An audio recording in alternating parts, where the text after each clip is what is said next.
What's going on, guys? Thanks so much for tuning in to another video. I hope you guys are having an amazing day. On today's video, we have great news for those Wahoo users out there.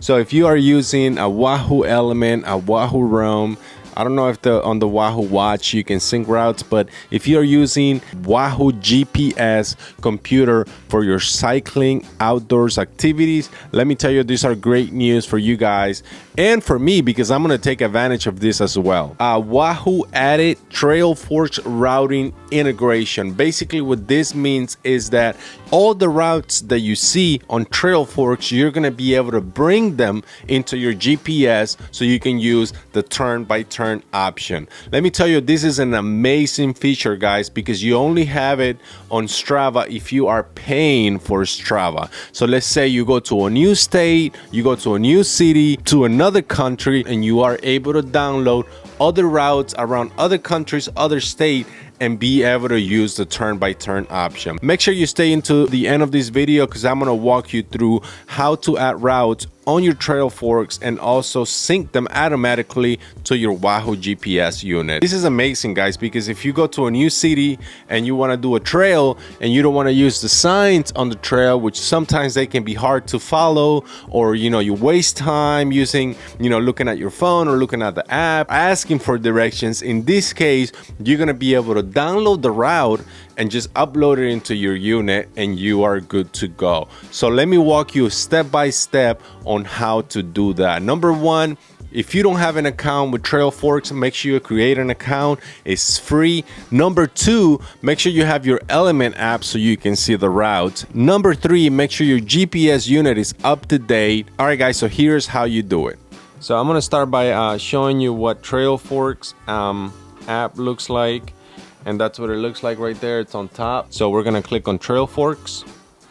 Gonna have Trailforks open, and then we're also gonna have the Element app open, which is the one made by Wahoo, right? And as you can see, I have all of my routes here that I have made throughout the years.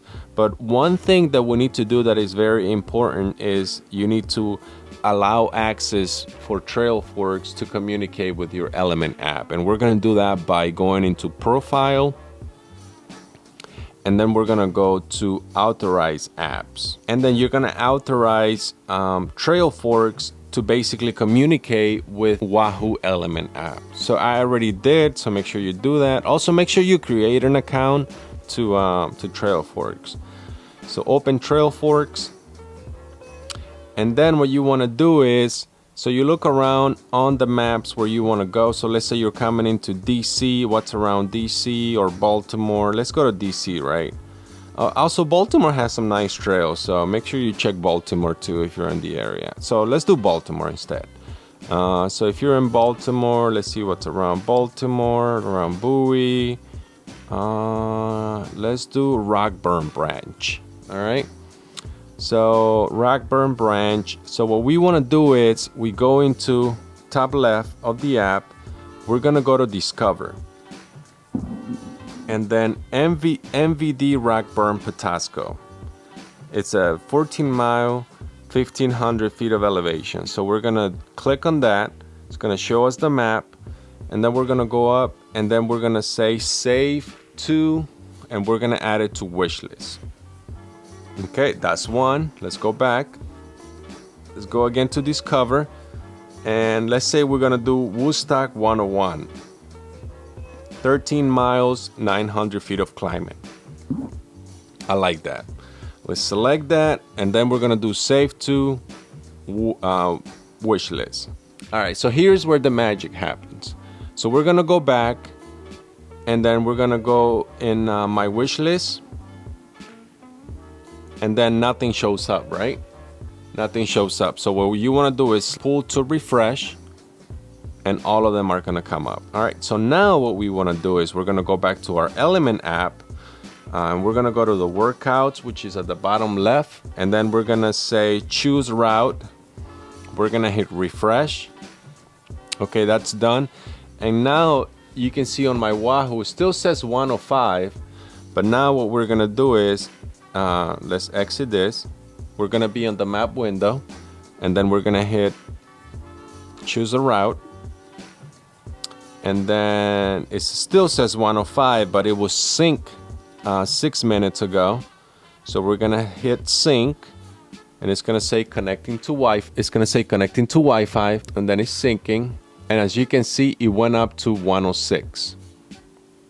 So it added the route into the Wahoo. Let's say your battery died, and you want to use your battery died on your phone, and you just want to rely on the Wahoo. So you can always go back. If you hit the sync button, you can always go back from your Wahoo and use the route. But the cool thing is, though, within your routes on your Element app is gonna be there. So let's see which one we added. So we added Woodstock 101. So let's go back to your search, Woodstock, and it's right there. Scroll down, and it's Woodstock 101. So we click on that, and then we click on the top right, select route. It's gonna start syncing, and it's loaded. So that's how easy it is, guys. So let's do one more. So which one was the other one that we added? We added MVD Rockburn Apatasco. Okay, let's do that. So we're gonna go back, choose route, hit search, and it's called MVD Rock, and there it is. MVD Rockburn to Patasco. So that's how it works, guys. Thank you so much, guys, for tuning in. That's the video. I know it might look a little easy on the video, but it took me a while to figure it out. So if you have any questions, make sure you put them on the chat. I'll be happy to answer your questions, but for now it only works on Wahoo. So for my Garmin fellas out there, you know, be patient. Maybe they're gonna release it. I don't know if Trailforks made a deal with Wahoo, but it's really something cool that you can take advantage, especially if you want to explore new trails and you don't want to get lost, or you just want to flow through the trails faster. This is definitely a free option that you can take advantage of it, since we were paying to have that option on Strava. So remember, make sure your app is up to date, make sure your GPS unit is up to date, make sure you create an account with Trailforks. Thank you so much, guys, for tuning in today to this video. I hope you find this video helpful. If you did, make sure you hit the thumbs up, and if you're not subscribed, make sure you hit the subscribe button as well. And I post content like this on the weekly basis. So thank you so much for tuning in, and I hope you guys have an amazing week.